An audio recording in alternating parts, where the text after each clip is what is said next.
Hello friends, आप सभी का स्वागत है आपके अपने यूट्यूब चैनल पे। आज की जो हमारी क्लास रहने वाली है, आज हम देखेंगे आपके साइकोलॉजी की क्लास ही रहने वाली है। और आज हम ऐसा टॉपिक देखने वाले हैं जहाँ से आपके जो है हर एग्जाम में क्वेश्चन बनते हैं। चाहे आप किसी भी टीचिंग एग्जाम की तैयारी कर रहे हो, चाहे वो किसी भी स्टेट का टेट हो या फिर सी टेट हो, इनके अलावा एनवीएस केवीएस जितने भी आपके जो है टीचिंग एग्जाम से रिलेटेड आपके एग्जाम रहते हैं, उन सभी में यहाँ से क्वेश्चन आपके बनते हैं। लर्निंग डोमेन्स आपसे एग्जाम में पूछे जाते हैं और ये आपके रियल लाइफ में किस तरह से काम करते हैं। आपकी जो एजुकेशन है वो इस पर ही बेस है, किस तरह से आपकी है और किस तरह से इसको जो है रियल लाइफ के साथ अगर आपको मैं एग्जाम्पल दे के बताऊंगा तो उसके बाद आपको रट्टा लगाने की इसमें ज़रूरत नहीं है। तो लर्निंग डोमेन्स में मुख्यतः 3 डोमेन्स आपके आते हैं। वो 3 डोमेन्स कौन कौन से? पहला आपके पास कॉग्निटिव डोमेन्स, दूसरा आपके पास अफेक्टिव और तीसरा है आपके पास साइकोमोटर डोमेन्स।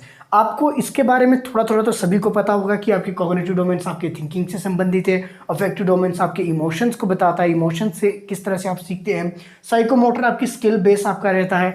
ये चीज़ें आपको पता होगी। आपने 3H आपने पढ़े होंगे कि आपका कॉग्निटिव डोमेन आपके हार्ट से संबंधित है, और अफेक्टिव की बात की जाए तो ये आपके हार्ट से संबंधित है, और अगर साइकोमोटर की बात की जाए तो ये आपका हैंड से संबंधित है, यानी कि हाथ, यानी कि हैंड स्किल आपकी जितनी भी होगी, स्किल जितनी भी रहेगी, ये इससे संबंधित है। ये चीज़ें तो ऑलरेडी आपको पता है, लेकिन आपको क्या पता नहीं है, आप मैक्सिमम स्टूडेंट को क्या लगता है कि जो आपकी ब्लूम टैक्सोनॉमी है वो इन सभी तीनों डोमेन्स को ब्लूम टैक्सोनॉमी यानी कि बेंजामिन ब्लूम द्वारा दिया गया है, जो कि एक बात गलत है। गलत क्यों है?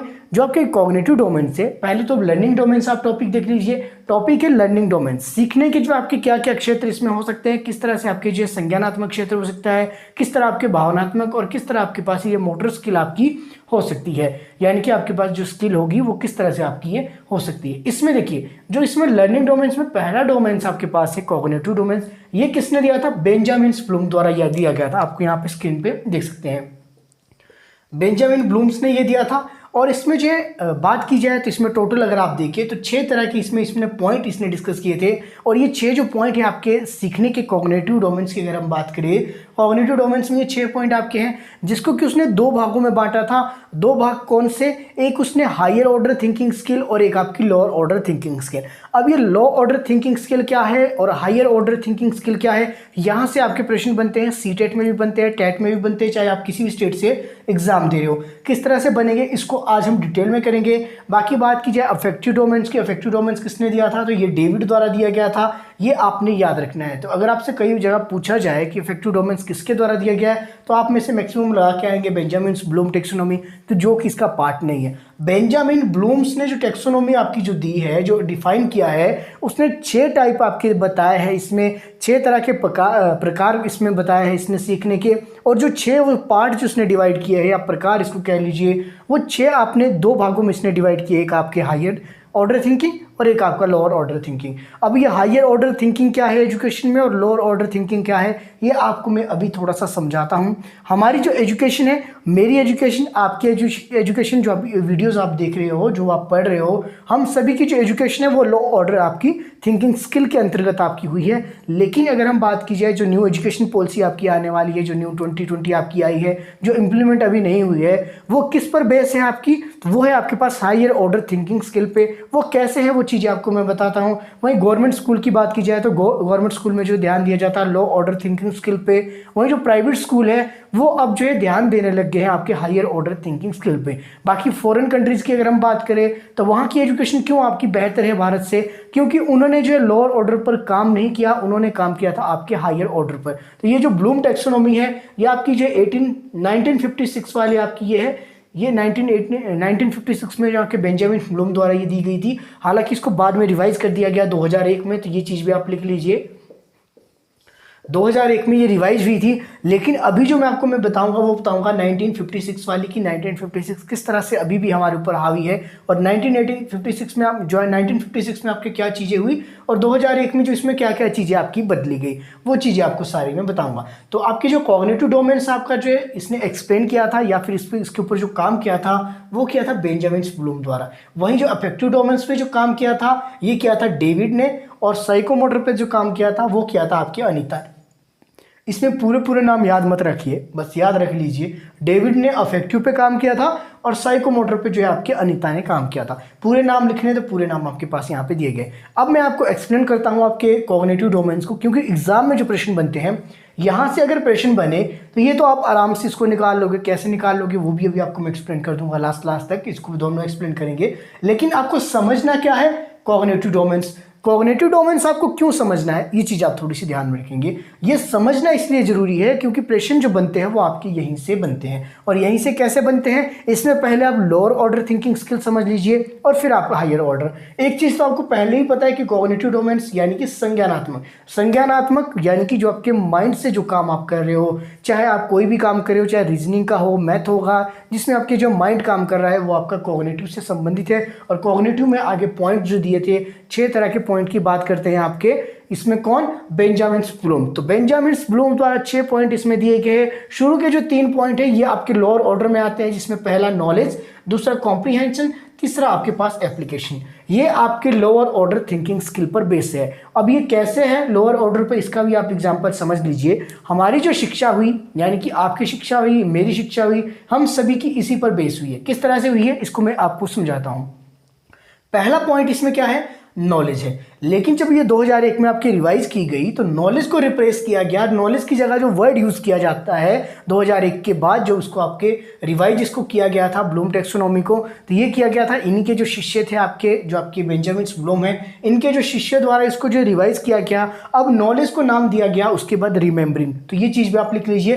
पहले जो नॉलेज था, अब 8% इसको रिमेंबरिंग के नाम से इसको जानते हैं। तो यहीं से आप देख लीजिए, नॉलेज यानी कि ज्ञान। तो ज्ञान जो है आपको कैसे करवाया गया था बचपन में, ज्ञान देने के लिए आपको क्या किया गया था, जैसे आपको टेबल रटवा दिए गए, कोई पोएम रटा दी गई, आपको जो राष्ट्रीय गीत, राष्ट्रीय गान रटा दिया गया। यानी कि आपको सिर्फ रटवाया गया, उसको समझाया नहीं गया। तो ये चीज़ें हमारे साथ हुई। तो हमने भी क्या चीज़ें की, पहले हमने चीज़ों को सिर्फ आपके सीखा बिना अंडरस्टैंडिंग के। और दूसरा जो काम क्या हुआ, जब हमारी एक एज आ गई, मान लीजिए आपने कोई टेबल रटा था, या फिर कह लीजिए 2 2 जा 4 होता है, हमने सिर्फ ये रट लिया था, हमें नहीं पता था ये कैसे होता है। लेकिन जब आपका एक कॉग्निटिव डेवलपमेंट जो आपकी हुई, एक आपकी जो स्टेज आपकी जब आई डेवलपमेंट की, संज्ञानात्मक विकास जब आपका हुआ, एक पर्टिकुलर स्टेज पे आपने खुद ही अंडरस्टैंड ये चीज़ें करने लग गए कि 2 2 जा 4 क्यों हुआ। 2 2 जा 4 तब हुआ, 2 + 2 अगर हम करेंगे तो ये आपका क्या होता है, 4 होता है। लेकिन जब पहले ये रटवाया गया था तो फिर आपको नहीं पता था, सिर्फ आपने एक ही रट्टे में, एक ही लाइन में याद किया था 2 2 जा 4 आपका होता है। तो इस तरह से बाकी के सारे टेबल भी आपके जो आपने याद किए थे। लेकिन आपको जो अंडरस्टैंडिंग जो हुई वो कब हुई, एक पर्टिकुलर एज पे। तो यानी कि पहले चीज़ों को आपको रटवाया गया, बचपन में क्या किया गया, रटवाया गया। उस रटने के साथ आपको जो उन चीज़ों का ज्ञान आपको हो गया। अब जब ज्ञान हो गया, एक पर्टिकुलर एज पे आपको क्या हुआ, कॉम्प्रीहेंशन इसको कह लीजिए। 8% इसको कहा जाता है अंडरस्टैंडिंग। तो इसको जो है रिप्लेस किया गया 2001 में, इसको नाम दे दिया गया अंडरस्टैंडिंग। तो अंडरस्टैंडिंग आपको कब हुई, आपने खुद अंडरस्टैंडिंग की, नॉलेज आपको थी, लेकिन वो कैसे थी, सिर्फ आपको उसको रटवाया गया था। अब चीज़ों को रटवाया गया, अंडरस्टैंडिंग आपको जब उसकी हुई, उसके बाद आपने देखा कि 2 + 2 आपका ये 4 हो जाता है। तो सेकेंड पॉइंट आपका ये हो गया अंडरस्टैंडिंग। और अंडरस्टैंडिंग में आपका ये हो गया, पहले क्या चीज़ होता था, मान लीजिए आप गवर्नमेंट स्कूल में पढ़े, गवर्नमेंट स्कूल में चाहे आप प्राइवेट स्कूल में, +2 तक क्या चीज़ें होती है, +2 तक अगर आपसे कोई प्रश्न पूछा जाता है, मान लीजिए अध्यापक ने कोई आपके लिए टेस्ट के लिए प्रश्न दिया, या एग्जामिनर ने, चाहे वो बोर्ड के एग्जाम हो, जो प्रश्न आपसे पूछा जाता है उसमें आप जो आंसर क्या लिखते हो, जो आपकी बुक में होगा या गाइड में होगा, जो हेल्प बुक आपकी होगी, उसमें जो आपके पास आंसर लिखा होता है, एज इट इज आप उतार के जो है इसको लिख देते हो आंसर शीट पर। लेकिन जब आप कॉलेज तक आ जाते हो, आपकी अंडरस्टैंडिंग इतनी हो जाती है कि इसमें आपको पॉइंट सेकंड अगर आप देखें तो इसमें जो एक कैसे प्रश्न आपके कॉलेज लेवल पे एग्जामिनर पूछता है कि महिलाओं की वर्तमान में आपके हिसाब से क्या स्थिति है, या आपके परिवेश में आप महिलाओं के लिए क्या योगदान कर सकते हैं, या आजकल जो आपकी टेक्नोलॉजी का जो ज़्यादा यूज़ हो रहा है इससे आप कहाँ तक सहमत है कि आपके लिए लाभकारी है। यानी कि ऐसी चीज़ें जो आपसे पूछी जा रही है। एग्जामिनर अब यहाँ क्या चाह रहा है, कॉलेज लेवल पर क्या चाहता है कि अंडरस्टैंडिंग आपने जो की किन चीज़ों की, या फिर कहे कि समाज में जो कुरीतियाँ हैं उसके ऊपर आप अब प्रकाश डालिए, अपने विचार रखिए। कि यानी कि अब आप डायरेक्ट तो नहीं लिख सकते, हाँ वो अलग बात है कि अंडरस्टैंडिंग के लिए आपको कुछ बुक्स पढ़नी पड़ेगी। लेकिन अब जो है कॉलेज लेवल पर जब आप आते हो, आपने ये खुद भी आपने ये नोटिस किया होगा कि +2 लेवल तक आपने क्या किया, +2 तक सिंपल आपने रट्टा लगाया, और जब रट्टा लगाया तो रट्टे के बाद आपने क्या एज इट इज़ आपने जो आंसर शीट पे आंसर लिख लिया। अपना आप थोड़ा भी दिमाग नहीं लगाते हैं, हाँ वो अलग बात है, कुछ एक बच्चे जल्दी अंडरस्टैंडिंग कर लेते हैं, 1-2 में तो थोड़ा बहुत फिर भी लिख ही लेते बच्चे, बाकी 10 तक तो एज इट इज़ जो आपकी बुक्स में दिया होता है वही आंसर शीट पे अधिकतर बच्चे लिख कर आते हैं। और बाकी बात की जाए कॉलेज लेवल की, तो कॉलेज लेवल में प्रश्न ही आपके ऐसे पूछे जाते हैं कि जिसमें जो है डायरेक्ट रट्टे वाली प्रवृत्ति आपकी नहीं होती है, इसमें होती है आपकी अंडरस्टैंडिंग। तो अंडरस्टैंडिंग आपकी कब होगी, एक लेवल पर, एक एज पर आपकी जो अंडरस्टैंडिंग होगी। तो पहले 2 पॉइंट आपके हो गए नॉलेज, नॉलेज को कहा जाता है रिमेंबरिंग 8%। अगर बात की जाए 2001 के हिसाब से, 1956 में आपकी नॉलेज थी, बस इसी को नाम आपके जो रिमेंबरिंग कर दिया गया, और कॉम्प्रीहेंशन को अंडरस्टैंडिंग आपका ये किया गया। तो 2 पॉइंट आपके हो गए। ये किसमें हम पढ़ रहे हैं, ये पढ़ रहे हैं हम आपके लोअर ऑर्डर थिंकिंग स्किल, जिस पर हमारी एजुकेशन रही है, हमारी, मेरी, आपकी, जो आप सभी अभी क्लास देख रहे हो। इसके बाद तीसरा पॉइंट क्या आएगा, एप्लीकेशन। पहला क्या चीज़ की थी हमने, पहले सिर्फ चीज़ों को सीखा था, लर्न किया था, उसी लर्न के आधार पे हमने चीज़ें आगे की थी। उसके बाद हमारी उसी लर्निंग के आधार पे हमने अंडरस्टैंडिंग की चीज़ों को सीखकर, क्योंकि उन चीज़ों के बारे में हमें पहले बताया गया था। और वही चीज़ें अब क्या है, हम अपनी समझ से जो उस चीज़ों के जो है निष्कर्ष हम निकाल रहे हैं, तो ये आपकी अंडरस्टैंडिंग आपकी होगी। अब अंडरस्टैंडिंग जब आपकी होगी, फिर आप क्या करेंगे, अब उन्हीं का आप जो है प्रयोग करेंगे। प्रयोग कैसे करेंगे, इसी अंडरस्टैंडिंग के आधार पर। जैसे मान लीजिए कि मैंने क्या किया, महिलाओं की स्थिति के बारे में आपसे कहा था। अब देखिए, इन्हीं महिलाओं की स्थिति को सुधारने के लिए जो आप जो प्रयोग करेंगे अपनी नॉलेज का, नॉलेज के आधार पे आपने क्या देखा कि क्या क्या चीज़ों की कमी है, कैसे इन चीज़ों को पूरा किया जा सकता है। अब अपनी अंडरस्टैंडिंग के आधार पे आपने निष्कर्ष जो निकाले, जो प्रयोग आपने किए, वो चीज़ आएगी आपकी एप्लीकेशन में। इसको कहा जाएगा अप्लाइंग। तो इसको अप्लाइंग आप इसको कह सकते हैं। तो थर्ड पॉइंट आपका ये रहेगा अप्लाइंग, जिसको कि एप्लीकेशन आप कह सकते हैं। ये तीनों एक ही है, बस इनके नाम आपके चेंज किए गए। ये 8% 2001 में भी यही है, इसको थोड़ा सा चेंज करके आपके कर दिया गया। इसको जो है मैंने समझा दिया। तो हमारी जो एजुकेशन हुई है, वो एजुकेशन कैसी हुई है, नॉलेज जो हमें मिली, उसी नॉलेज के आधार पे हमने बाद में एक समय में अंडरस्टैंडिंग हमें होगी, और जब अंडरस्टैंडिंग होगी उसी के समय में हमने क्या कर दिया, उसके प्रश्न उसके बनाने शुरू कर दिए, या प्रयोग उस पे आधार पे शुरू कर दिए। मान लीजिए मुझे क्या है, मुझे अभी जो है लर्निंग डोमेन्स, ये इस टॉपिक की मुझे नॉलेज है, और इसी नॉलेज के आधार पे मैंने क्या किया, आपको अंडरस्टैंड, आपको मैंने पहले आपको ये नॉलेज दी, और फिर क्या है, इस नॉलेज को लेने के बाद आपको खुद ये अंडरस्टैंड हो गया टॉपिक, हाँ ये अंडरस्टैंड हो गया। अब मैं क्या कहूँगा, इसी अंडरस्टैंडिंग के आधार पे मैं आपको कहूँगा कि कॉग्निटिव डोमेन से आपने एक प्रश्न आपने निकालना है। तो अब क्या करेंगे, इसी नॉलेज और अंडरस्टैंडिंग को आप आधार बनाकर अपने आप जो प्रश्न आप तैयार करेंगे, उसको कहेंगे हम एप्लीकेशन। या मेरा एग्जाम्पल ले लीजिए, मुझे इस चीज़ का पहले ज्ञान था इस टॉपिक का, और उसको मैंने फिर बाद में जो ज्ञान पहले मैंने लिया, फिर उसको बाद उसको मैंने समझा, और जब मैंने अब समझ लिया, अब मैंने जो इसी समझ के आधार पर आपको समझाने का इसमें प्रयास किया। तो ये आपका आएगा एप्लीकेशन में। तो यही चीज़ें हम करते आ रहे हैं, और यही हमारी एजुकेशन है। अगर बात की जाए इंडिया में, तभी इंडिया में एजुकेशन आपकी काफ़ी पीछे है, और इसका कारण यही है कि हम जो चलते लोअर ऑर्डर थिंकिंग स्किल पर, स्टेप बाय स्टेप चलेंगे। सबसे नीचे आपका ये आएगा, यानी कि सबसे जो है लो लेवल आपका है, उसके बाद आपका कॉम्प्रीहेंशन है, एप्लीकेशन है। जैसे जैसे आपके पॉइंट बढ़ रहे हैं, वैसे वैसे आपका लेवल भी बढ़ रहा है। अब जो 8% जो एजुकेशन की बात की जाती है, जो आपके प्राइवेट स्कूल वाले भी अब यूज़ कर रहे हैं, वो कर रहे हैं आपके ये वाले पॉइंट नंबर 4 अगर आप देखें, एनालाइज, सिंथेसिस और आपका इवेल्युएशन, ये पॉइंट है। बाद में ये अगर बात की जाए 2001 में ये चेंज हुआ था। सिंथेसिस को आपके जो है इसमें लास्ट में रखा गया था, जिसको नाम दिया गया क्रिएट उसको कहा गया, या क्रिएटिंग कहा गया। क्रिएटिंग कई जगह लिखा होगा, कई जगह क्रिएट इसमें लिखा होगा, और इवेल्युएशन को जो है 5वें नंबर पे आपके लाया गया। तो 2001 के हिसाब से आपका क्या होगा, इवेल्युएशन आपके 5 नंबर पे आएगी, और आपके सिंथेसिस की जगह आपका वर्ड यूज़ किया गया क्रिएट। तो क्रिएट आपका इसमें लास्ट में आएगा। तो अगर आपसे पूछा जाए डोमेन्स में जो हाईएस्ट डोमेन आपका कौन सा होगा, वो क्रिएट होगा। देखिए क्रिएट क्या है, ये चीज़ आपको मैं समझाता हूँ। लोअर ऑर्डर थिंकिंग स्किल हमने देख ली। अब देखिए हायर ऑर्डर थिंकिंग स्किल आपकी जो होगी, वो आपकी एजुकेशन कहाँ से स्टार्ट करेगी, वो आपकी ये चीज़ें तो आपकी देगी, लेकिन वो रटवाने पे मेथड नहीं देगी, और आपकी जो है अंडरस्टैंडिंग बाद में उसमें जो होगी, वो आपकी एक लेवल पे होगी, इतना समय नहीं होगा। लेकिन ये क्या कहते हैं कि एनालिस, हर चीज़ को एनालिस करने की जो इसमें बात है, एनालिस कैसे किया जाएगा। एनालिस होगा कि बच्चों में इतना विकास करना है, संज्ञानात्मक विकास इतना हो जाना चाहिए बच्चे का, कि बच्चों को 2 चीज़ों में डिफरेंस पैदा आपके करना आ जाए। और डिफरेंस कैसे आएगा, उनको समझाया जाएगा, उनको इतना जो है मौका दिया जाएगा अपनी बात रखने का, उनको जो है बताया जाएगा कि ये चीज़ आपकी ये है, ये चीज़ ये है। तो इस तरह से जो कंपैरिजन वाला जो आपका आएगा, यानी कि दो चीज़ों में डिफरेंस करने की जो बात आती है वो किस में होगी, एनालिसिस में। तो एनालिसिस बच्चे अपने हिसाब से कर सकते हैं। मान लीजिए मैं एग्जांपल देता हूं, आपने ये वाली क्लास देखी आपकी लर्निंग डोमेन्स की, ये क्लास आपने देखी और इस क्लास को देखने के बाद आपने क्या किया, किसी और क्लास का आपने सेम टॉपिक जो है सर्च कर दिया लर्निंग डोमेन्स,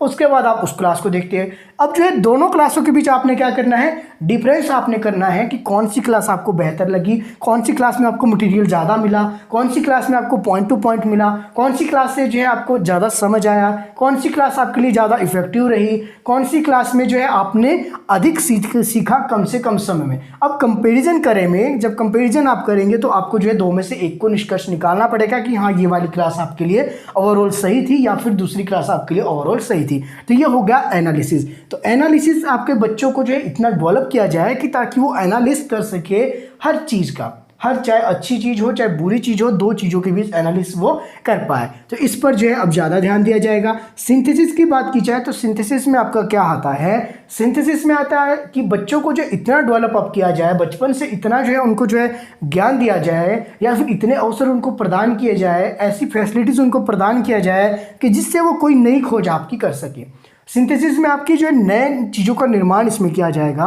मान लीजिए कोई एक जो रीजनिंग का प्रश्न एक मेथड से आपका किया जा सकता है, अब उसका हो सकता है कि कोई और दूसरा मेथड आप में से कोई बच्चा निकाल दे या कोई जो है न्यू चीज़ का आविष्कार कर ले। मान लीजिए कि अभी तक जो है कपड़े धोने की मशीन आपकी आई है, तो कपड़े धोने की मशीन का आविष्कार जिसने किया वो क्या है, सिंथेसिस है, अपने आप में एक नया निर्माण है। उसी तरह जो बर्तन धोने की मशीन भी आपकी लगा दी जाए, इसी तरह से आपकी जो हर चीज़ की, जैसे गाड़ियाँ की पहले जो है गाड़ियाँ पहले हाथ से धोते थे, अब जो है गाड़ियाँ धोने की सफाई के लिए मशीनें आपकी लग गई है। इस तरह से हर चीज़, यानी कि कोई भी एक न्यू नॉलेज जो आपने देनी है और जिसका ना केवल आपको बेनिफिट रहेगा बल्कि पूरे समाज को जो है उसका बेनिफिट आपका होने वाला है। तो इस तरह के प्रयोग करने के लिए उनको जो है प्लेटफॉर्म तैयार करना, बच्चों के लिए नए अवसर उनको प्रदान करना, वोकेशनल एजुकेशन आपका इसी का एक हिस्सा है सिंथेसिस का।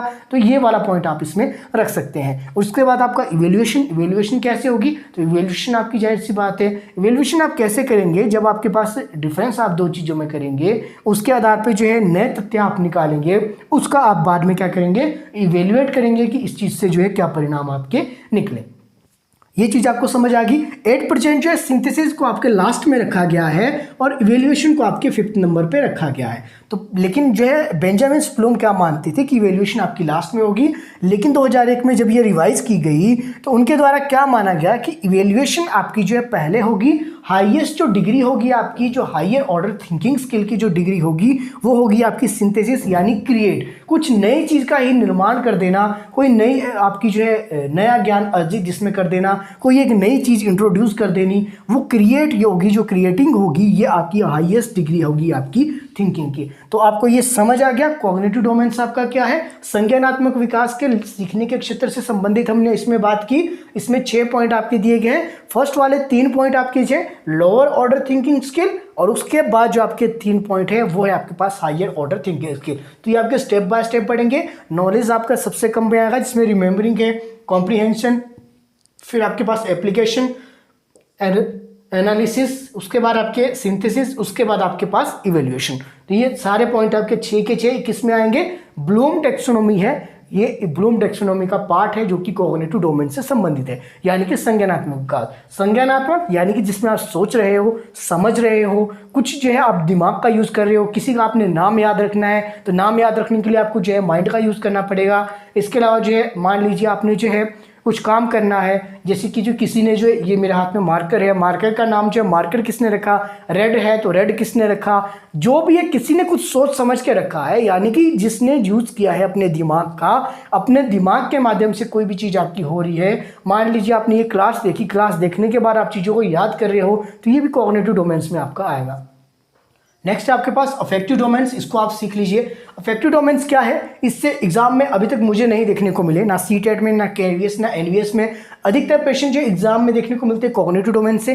कई बार इनके ऑर्डर पूछे जाते हैं कि लोअर ऑर्डर थिंकिंग स्किल में आपके जो कौन कौन से पॉइंट है, हायर ऑर्डर में आपके कौन कौन से हैं, या 1956 में बेंजामिन ने कौन कौन से आपके जो सुझाव दिए थे, और जो है 2001 में जब इसको रिवाइज किया गया फिर जो है नॉलेज को जो है क्या रिप्लेस करके रखा गया, इसका नाम कॉम्प्रीहेंशन को क्या रिप्लेस करके रख गया, ये चीज़ें आपको मैंने अभी बता दी। और जो है कई बार इसमें ये पूछा जा सकता है कि हायर ऑर्डर थिंकिंग स्किल में 2001 के हिसाब से जो रिवाइज हुई थी ब्लूम टेक्सोनॉमी, उसमें हाईएस्ट डिग्री आपकी क्या है, तो क्रिएट। तो क्रिएट जो ऑप्शन आपके पास ये है, ये आपका हाईएस्ट होगा, यानी कि सिंथेसिस, जो कि पहले आपके जो है इसमें 5th नंबर पे था, लेकिन जो 2001 में इसको रिवाइज करके इसको जो हाईएस्ट डिग्री आपकी कहा गया कॉग्निटिव डोमेन्स की। तो ये चीज़ आप समझ लीजिए। उसी तरह अफेक्टिव डोमेन्स है। अफेक्टिव डोमेन्स क्या है, तो ये आपके हार्ट से संबंधित है, यानी कि दिल यानी कि आपकी जो भाव आपका जो रहेगा, चाहे उसमें आपकी जो खुशी हो, दुख हो, या फिर आपका एटीट्यूड ही रख लीजिए, या किसी की वैल्यू आपके लिए कितनी है उसके हिसाब से जो चीज़ें होगी, ये सारी चीज़ें मोटिवेशन जो आप होगे, किसी जो एग्ज़ाम अगर आप देकर आ रहे हो, मोटिवेट हो रहे हो, आप डीमोटिवेट हो रहे हो, कई बार जो है आप इतने ज़्यादा मोटिवेट होते हो कि अगर आप जो है कुछ चीज़ आप नहीं भी करना चाहते, कॉन्फिडेंस आपके अंदर आ जाता है और वो चीज़ आपकी ऑटोमेटिकली हो जाती है। अब एग्जाम के समय कई बार आपकी तैयारी इतनी अच्छी होती है, लेकिन आपके अंदर जो कॉन्फिडेंस नहीं होता, डिमोटिवेट आप होते हो, उसके कारण क्या है, चीज़ें आपकी गलत होने लग जाती है। कई बार रोल नंबर आप गलत लिख देते हो, कई बार जो है आप हो सकता है अटैम्प्ट ही गलत कर दे, पेपर ही गलत कर दे, सर्कल ही आपके गलत कर दे। ये सारी चीज़ें किस में होती है, यह सारी चीज़ें आपके अफेक्टिव डोमेन्स के अंदर होती है। तो अफेक्टिव लर्निंग अगर हम बात करें तो इस तरह की लर्निंग का जो ये किसने दिया था कॉन्सेप्ट, ये डेविड द्वारा आपके दिया गया था, जो कि लर्निंग डोमेन्स में से एक पॉइंट है आपके पास अफेक्टिव डोमेन्स। तो ये 3 पॉइंट है आपके पास, अफेक्टिव, आपके कॉग्निटिव, अफेक्टिव और साइकोमोटर। इसमें कोई ये नहीं है, आप अफेक्टिव को ऊपर भी लिख सकते हैं, साइकोमोटर को आप फर्स्ट में भी लिख सकते हैं, इसको सेकंड में भी लिख सकते हैं। इसके ऑर्डर से हमने कुछ भी नहीं लेना, और ना ये वाला प्रश्न आपका बनेगा कि पहला ऑर्डर कौन सा है दूसरा, ये आपका कोई सीक्वेंस इसमें बिल्कुल भी नहीं है। ऐसा मत सोचना कि पहले आपका कॉग्निटिव आएगा, फिर अफेक्टिव आएगा, फिर साइकोमोटर भी आएगा। साइकोमोटर में क्या होगा, अभी जो मैं इस मार्कर से जो मैं लिख रहा हूँ, ये जो मेरे हाथ है, हैंड का जो मेरा यूज हो रहा है, ये जो मेरा कर रहा हूं मैं, ये क्या है, ये चीज़ मैंने सीखी है कि किस तरह से आपने सर्कल बनाना है, किस तरह से आपने अंडरलाइन करना है, ये साइकोमोटर स्किल है। आप साइकिल चला रहे हो, पैरों का यूज़ कर रहे हो, पैरों को जब यूज हो रहा है वो क्या है आपके पास, ये भी आपके पास साइकोमोटर डोमेन्स के अंदर आपने वो चीज़ें सीखी कि कैसे आपने चलना है। बच्चा बचपन में चल रहा है तो ये भी साइकोमोटर डोमेन्स से कि चलना वो सीख रहा है, तो कैसे सीख रहा है, साइकोमोटर डोमेन्स के अंतर्गत वो चीज़ें सीख रहा है। बच्चा रोते रोते अपने हाथ जो है मुंह पर लगा रहा है, आंखों को जो है वो आंखों पर लगा रहा है, तो ये भी क्या है, ये चीज़ उसने सारी सीखी है। बच्चा जो है खुशी में हाथ ऊपर कर देता है, ये भी आपका कौन सा है, साइकोमोटर डोमेन्स है। साइकोमोटर डोमेन्स में आपकी स्किल से लेकर जो भी आप क्रियाएं कर रहे हो, अभी मैं आपको समझाती बात, जो मैं जेस्चर का यूज़ कर रहा हूँ अपनी बॉडी के हिसाब से, जितने मेरे जेस्चर है, जेस्चर का अगर मैं यूज़ कर रहा हूँ तो वो भी किस में आएगा, आपके पास साइकोमोटर डोमेन्स में आएगा। कई बार जो है आप किसी को समझाने के लिए बोहें चक देते हो, अगर किसी को इशारों में बात करनी है, कुछ पूछना हो कि क्या हुआ, इस तरह से आप जब बोहें चक देते हो, ये भी किसके अंदर है, ये सारा जो है बिहेवियर जो आपका होता है, ये सारा किसके अंदर आएगा आपके पास, इसमें सारी स्किल्स आपकी जो इंक्लूड रहेगी साइकोमोटर डोमेन्स के अंदर। अब देखिए, अब आपने ये बिल्कुल भी नहीं सोचना है कि आपके जो है कॉग्निटिव डोमेन्स आपके दिमाग से संबंधित है तो उसमें अफेक्टिव डोमेन्स का काम नहीं होगा, या साइकोमोटर जब सीख रहे हैं तो उसमें आपके कॉग्निटिव का काम नहीं होगा, बिल्कुल भी नहीं। ये सारी चीज़ें अपने आप में एक साथ काम करती है, और ये एक साथ काम करेगी, ये आपको बताकर नहीं करेगी, अनडिज़ायरेबल इसको कह सकते हो आप। कुछ चीज़ें आपकी अनैच्छिक हो जाती है। अब देखिए, कुछ चीज़ें आपकी हो सकता है आपकी इमोशन से जुड़ी है। अब इमोशन से जुड़ी है, जो आपकी वैल्यू आपने किसी को दी है, वो कहाँ दी है वैल्यू, आपके हार्ट में तो चलो आपकी जगह है, लेकिन वो वैल्यू आपने जो एक संज्ञानात्मक एक कॉग्निटिव में दी है, यानी कि आपके हेड में दी है, माइंड में आपने वो दी है। किसी को आपने वैल्यू दी है तो दिमाग में सोच समझ के दी होगी, तो इसमें आपका कुछ काम इसमें इसका भी रहता है, कुछ काम इसका भी रहता है, कुछ काम इसका भी रहता है। मान लीजिए आपने किसी के साथ हैंडशेक करना है, उसमें आपके मान लीजिए साइकोमोटर डोमेन्स का आपका यूज हो रहा है, लेकिन कॉग्निटिव भी उसमें काम कर रहा है। पहले कॉग्निटिव रिकॉग्नाइज करेगा कि क्या आप उस इंसान को जानते हो, कितना जानते हो, हाथ ही मिलाना है या हाथ मिलाने के बाद गले भी लगना है। तो ये सारी चीज़ें आपकी आएगी इस डोमेन्स के अंदर।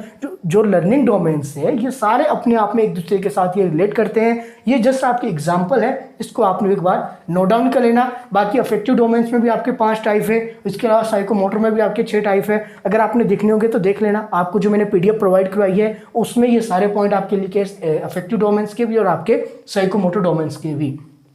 हाँ, अगर आपके पास PDF अभी तक नहीं है, अगर आप साइकोलॉजी की PDF लेना चाहते हैं, उसमें मैंने ये नोट डाउन आपके किए सारे टॉपिक, ये नोट्स आपके लिए ऑलरेडी मैंने जो है अवेलेबल करवाए, कई स्टूडेंट को मिल चुके हैं और अधिकतर को जो है मिल ही चुके हैं। जिनको नहीं मिले हैं, अगर लेना चाहते हैं कोई साइकोलॉजी के नोट्स, हैंड रिटन नोट्स है, मैंने अपने लिए बनाए थे, अगर लेना चाहते हैं तो मुझे मैसेज कर देना इस नंबर पे 9817783916। तो ये आपका नंबर है 9817783916। ये व्हाट्सअप नंबर है, इस पर आपने मैसेज कर देना। हालांकि नोट्स आपके पेड रहेंगे, 100 रुपीज़ रहेगा आपके जो है साइकोलॉजी की PDF का। अगर आपको चाहिए होगी इस नंबर पे जो आपने मुझे मैसेज कर देना, गूगल पे इसी नंबर पे अवेलेबल है, फ़ोन पे इसी नंबर पे अवेलेबल है। आपने पेमेंट करनी है, पेमेंट के बाद आपने स्क्रीनशॉट मुझे इसी व्हाट्सअप नंबर पे शेयर कर देना, आपको जो है साइकोलॉजी की PDF मिल जाएगी। हाँ, कुछ स्टूडेंट कहेंगे इंग्लिश में है, हिंदी में है, तो देखिए कुछ आपके जो 1 लाइनर आपके जो हिंदी में मैक्सिमम है 300 प्लस आपके जो है हिंदी में आपके टाइप है, टाइप तो नहीं है मतलब हाथ से वो लिखे गए हैं, और बाकी 100 आपके 1 लाइनर इंग्लिश में है। उसके अलावा बाकी के जो नोट्स है, बाकी के नोट्स मैंने इंग्लिश में ही बनाए हैं, तो इंग्लिश में आपको ये आराम से समझ आएगी। हिंदी में उसमें बीच बीच में लिखा है, तो इसको कह सकते हैं कि 50-50 या 50% हिंदी में है, 50% आपका इंग्लिश में। अगर आप इच्छुक हो तो लेना चाहे तो आप ले सकते हैं। बाकी जो है आज की ये क्लास लर्निंग डोमेन्स की, आई होप तो आपको ये समझ आ गया होगा। समझ आ गया तो अपने दोस्तों के साथ जरूर शेयर करें, और बाकी जो है आपकी साइकोलॉजी की क्लासेस कंटिन्यू चली रहेगी। जल्दी से आपको जो है क्लास रेगुलर मिलने वाली है, तो बिल्कुल आप मेरे साथ बने रह सकते हैं। उम्मीद है अपने दोस्तों के साथ आप वीडियो को जरूर शेयर करेंगे। मिलते हैं अगली क्लासेस में।